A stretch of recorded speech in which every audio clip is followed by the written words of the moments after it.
Yes, class 7th। आज हम अपनी महाभारत की बुक से पाठ 11 पांडवों की रक्षा पढ़ेंगे। तो आइए देखिए किस प्रकार से लाक्षा घर से निकल करके पांडव जो है सुरक्षित बाहर आए थे, इसके बारे में इस पाठ में आपको बताया गया। चलिए माही पढ़ो, माही रीडिंग करिए। Mahi. Okay ma'am, okay ma'am, okay ma'am.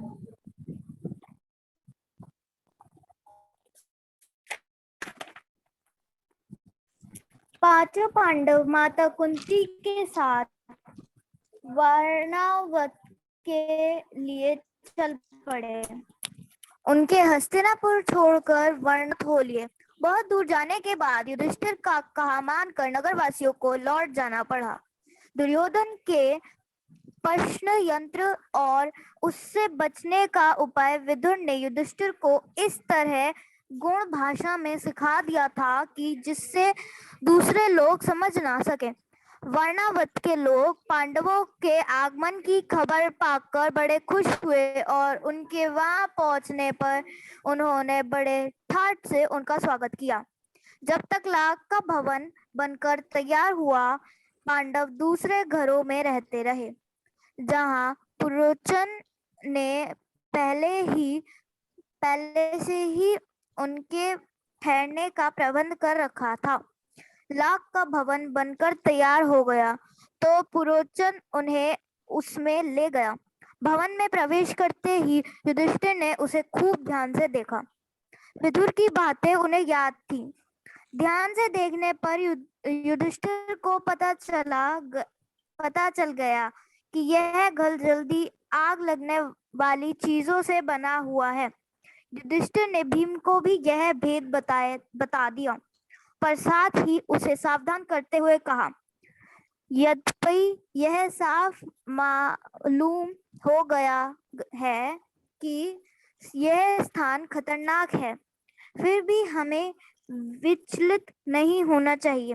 Purochan को इस बात का जरा भी पता ना लगे कि उसके षड्यंत्र का भेद हम पर खुल गया है। मौका पाकर हमें यहाँ से निकल भागना होगा, पर अभी हमें जल्दी से ऐसा कोई काम नहीं करना चाहिए। नेक्स्ट बच्चा काव्या ठाकुर।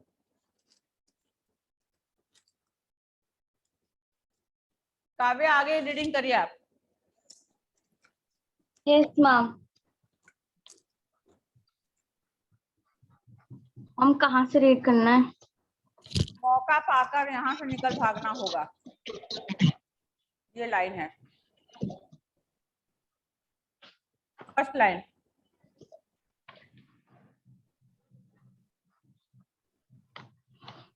मौका पाकर हमें यहाँ से, मैम आ रही है आवाज?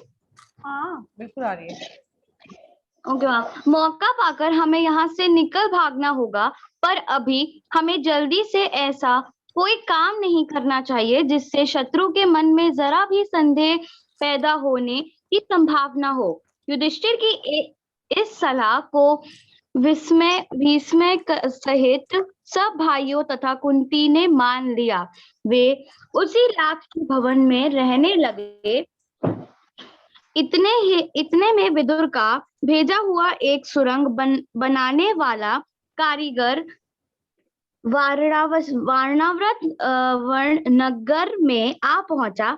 उसने एक दिन पांडवों को अकेले में पाकर उन्हें अपना परिचय देते हुए कहा, आप लोगों की भलाई के लिए हस्तिनापुर से रवाना होते समय विदुर ने युधिष्ठिर से सांकेतिक भाषा में जो कुछ कहा था वह बात मैं जानता हूँ। यही मेरे सच्चे मित्र होने का सबूत है। आप मुझ पर भरोसा रखें। मैं आप लोगों की रक्षा का प्रबंध करने के लिए आया हूँ। इसके बाद वह कारीगर महल में पहुंच गया और गुप्त रूप से कुछ दिनों में ही उसमें एक सुरंग बना दी। इस रास्ते से पांडव महल के अंदर से नीचे ही नीचे चार दीवारी और गहरी खाई को लांघ कर सुरक्षित बैठने बाहर निकल सकते थे। यह बेखटके बाहर निकल सकते थे। यह काम इतने गुप्त रूप से और उस खूबी से हुआ कि पुरोचन को अंत तक इस बात की खबर न होने पाई। पुरोचन ने लाख के भवन के द्वार पर ही अपने रहने के लिए स्थान बनवा लिया था। इस कारण पांडवों को भी सारी रात हथियार लेकर चौकन्ने रहना पड़ता था। यस बेटा, आगे भी कंटिन्यू। हम पढ़ूं? एक मिनट, पेज खोलो। हाँ, यस, यहाँ से कंटिन्यू। एक दिन पुरोचन ने सोचा कि अब पांडवों का काम तमाम करने का समय आ गया है। समझदार युधिष्ठिर उसके रंग ढंग से ताड़ गए कि वह क्या सोच रहा है। युधिष्ठिर की सलाह से माता कुंती ने उसी रात को एक बड़े भोज का प्रबंध किया। नगर के सभी लोग को भोजन कराया गया। बड़ी धूमधाम रही, मानो कोई बड़ा उत्सव हो। खूब खा पीकर भवन के साथ सब कर्मचारी गहरी नींद में सो गए। पुरोचन भी सो गए। आधी रात के समय भीमसेन ने भवन से कई जगह आग लगा दी और फिर पांचों भाई माता कुंती के साथ सुरंग के रास्ते अंधेरे में रास्ता टटोलते बाहर निकल गए। भवन से बाहर वे निकले ही थे कि आग ने सारे भवन को अपनी लपटों में ले लिया। पुरोचन के रहने के मकान में भी आग लग गई। सारे नगर के लोग इकट्ठे हो गए और पांडवों के भवन को भयंकर आग की भेंट होते देखकर हाहाकार मचाने लगे। कौरवों के अत्याचार से जनता क्षुब्ध हो उठी और तरह तरह से कौरवों की निंदा करने लगी। लोग क्रोध में अनाप शनाप बकने लगे, हाय तौबा मचाने लगे और उनके देखते देखते सारा भवन जलकर राख हो गया। पुरोचन का मकान और स्वयं पुरोचन भी आग की भेंट हो गए। नेक्स्ट बच्चे को पढ़ने दो। चलो नेक्स्ट कौन पढ़ रहा है? वेदिका मुंह छिपा के क्यों? वंश पढ़ो। Okay ma'am. वारणावत के लोगों ने तुरंत ही हस्तिनापुर में खबर पहुंचा दी कि पांडव जिस भवन में ठहरे गए थे वह जलकर राख हो गया है और भवन में कोई भी जीता नहीं बचा। धृतराष्ट्र और उनके बेटों ने पांडवों की मृत्यु पर बड़ा शोक मनाया। वे गंगा किनारे गए और पांडवों तथा कुंती को जलांजलि दी। फिर सब मिलकर बड़े जोर जोर से रात और विलाप करते हुए घर लौटे, परंतु दार्शनिक विदुर ने शोक को मन ही मन दबा लिया, अधिक शोक प्रदर्शन न किया।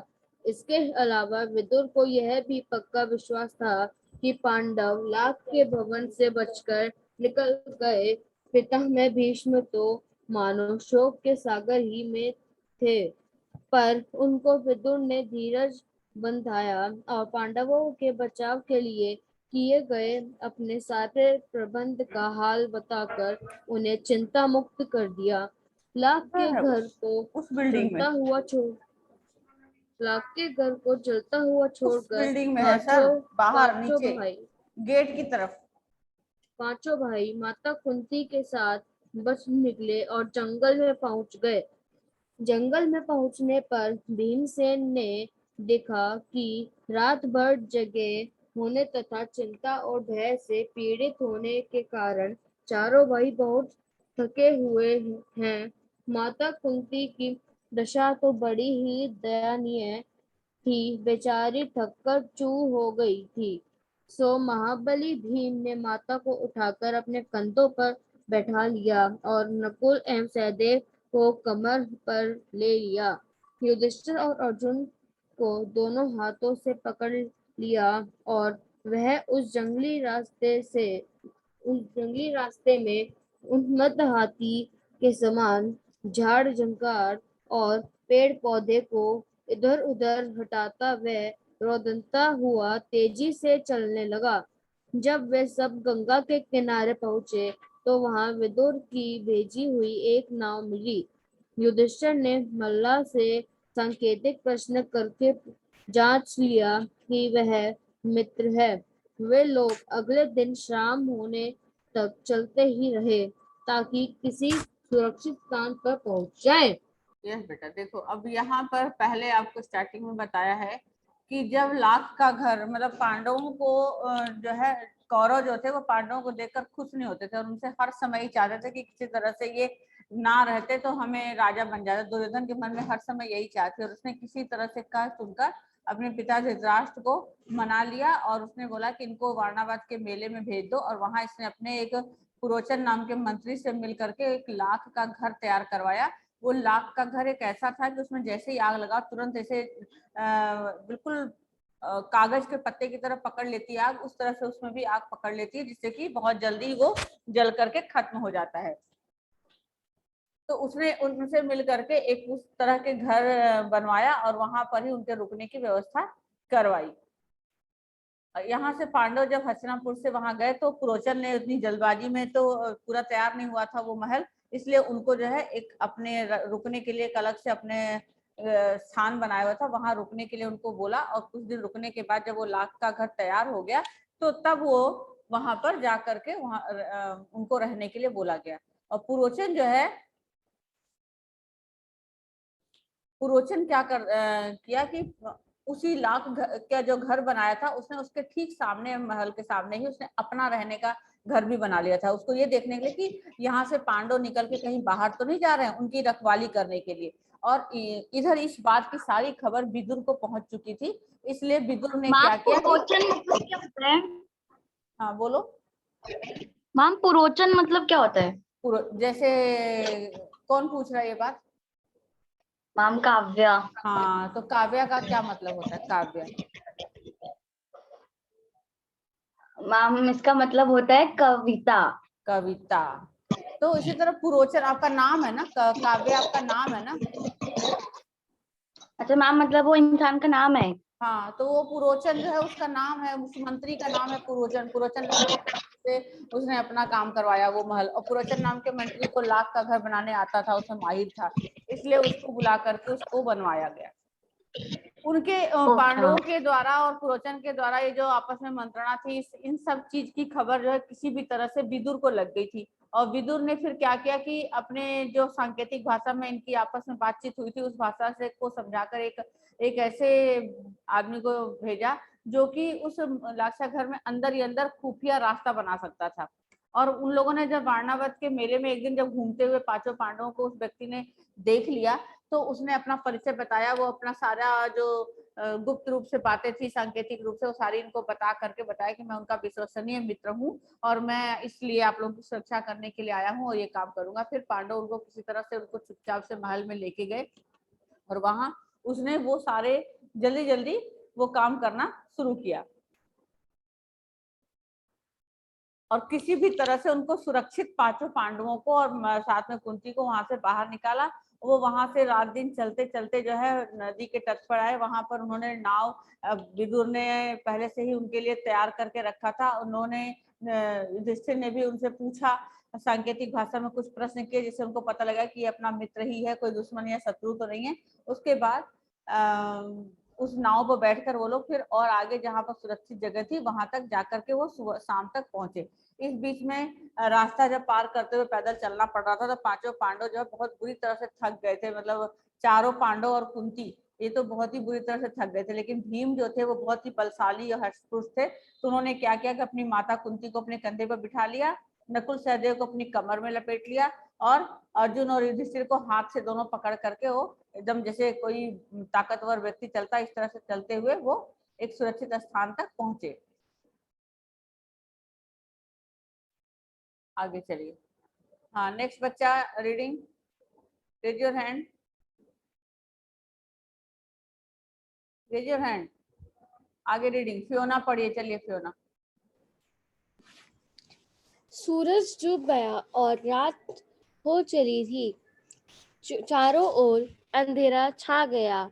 कुंती और पांडव एक तो थकावट के मारे चुर रहे थे, ऊपर से प्यास और नींद भी उन्हें सताने लगी। चक्कर सा आने लगा। एक पग भी आगे चढ़ना असंभव हो गया। भीम के सिवाय और सब भाई वही जमीन पर बैठ गए। कुंती से तो बैठा भी नहीं गया। वह दीन भाव से बोली, मैं तो प्यास से मरी जा रही हूँ। अब मुझे मुझसे बिल्कुल चला नहीं जाता।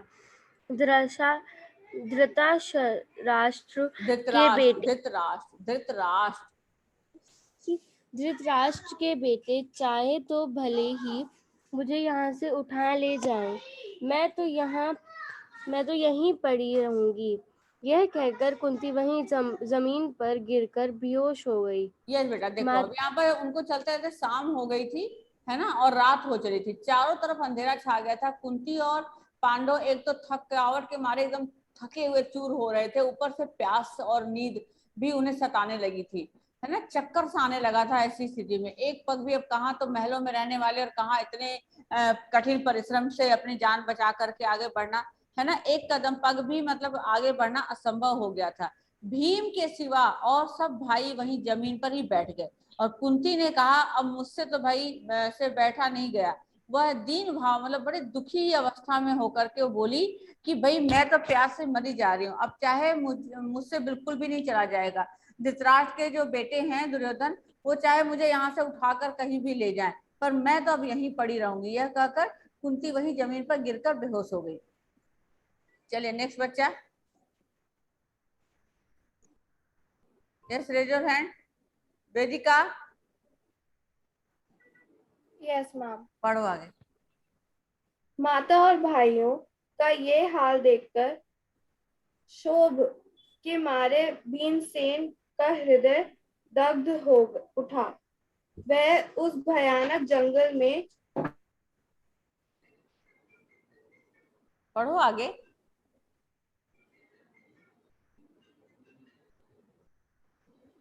वह उस भयानक जंगल में बेधड़क घुस गया, बेधड़क घुस गया। वेदिका, वेदिका, शिवम आप पढ़ो तो जरा आज। शिवम, शिवम,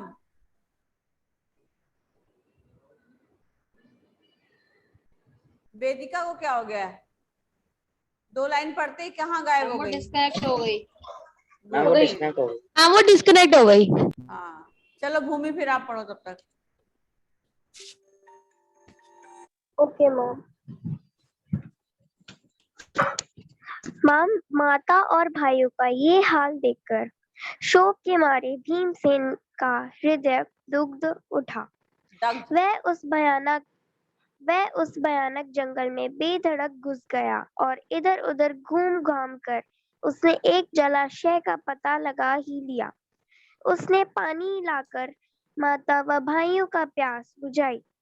पानी पीकर चारों भाई और माता कुंती ऐसे सोए कि उन्हें अपनी सुध बुध तक न रही। अकेला भीमसेन मन ही मन कुछ सोचता हुआ चिंतित भाव से बैठ रहा। पांचों भाई माता कुंती के लिए अनेक विघ्न बाधाओं का सामना करते और बड़ी मुसीबतों झेलते हुए उस जंगल रास्ते में आगे बढ़ते ही चले गए। वह कभी माता को उठाकर तेज चलते, कभी थके मांदे बैठ जाते, कभी एक दूसरे से होड़ लगाकर रास्ते पार करते। वह ब्रह्मांड ब्रह्मचारियों का वेश धारकर एक चक्रा नगरी में जाकर एक ब्राह्मण के घर में रहने लगे। माता कुंती के साथ पांचों पांडव एक चक्रा नगरी में भिक्षा मांगकर अपनी गुजर करके दिन बिताने लगे। भिक्षा के लिए जब पांचों भाई निकल जाते तो कुंती का जी बड़ा बेचैन हो उठता था।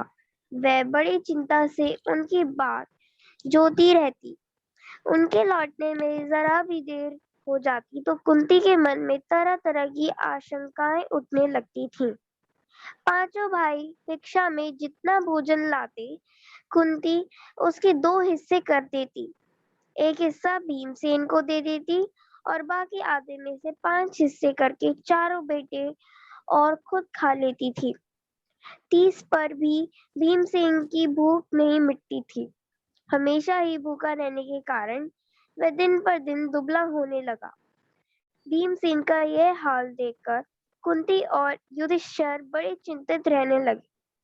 थोड़े से भोजन से पेट न भरता था, सो भीमसेन ने एक कुम्हार से दोस्ती कर ली। उसने मिट्टी आदि खोदने में मदद करके उसको खुश कर दिया। कुम्हार भीम से बड़ा खुश हुआ और एक बड़ी भारी हांडी बनाकर उसको दी। भीम उसी हांडी को लेकर भिक्षा के लिए निकलने लगा। उसका विशाल शरीर और उसका वह विलक्षण हांडी विलक्षण। देखकर बच्चे तो हंसते हंसते लोटपोट हो जाते।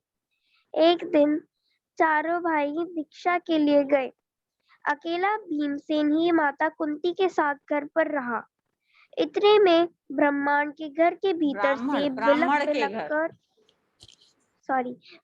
के घर के भीतर से बिलक बिलक कर रोने की आवाज आई। अंदर जाकर देखा कि ब्राह्मण और उसकी पत्नी आंखों में आंसू भरे सिसकियां लेते हुए एक दूसरे से बातें कर रहे हैं।